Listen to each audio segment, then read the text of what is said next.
Mr. How. Mr. How, kumuha ho kayo ng malamig na tubig, pwede ho? Sige, sige. Tsaka ho ng bimpo. Okay, kuha pa ako ice pack. Oo. Tol, nagdidelirio na ata yan ah. Mataas nga ilag natin.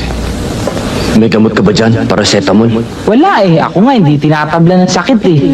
Pero baka si Tintin meron. Uy! Uy! Anong ginagawa mo dyan? What? Alam mo bang masama magalungkat ng cabinet na hindi iyo? Magpaalam ka muna. Tin, hanap ako gamot ah.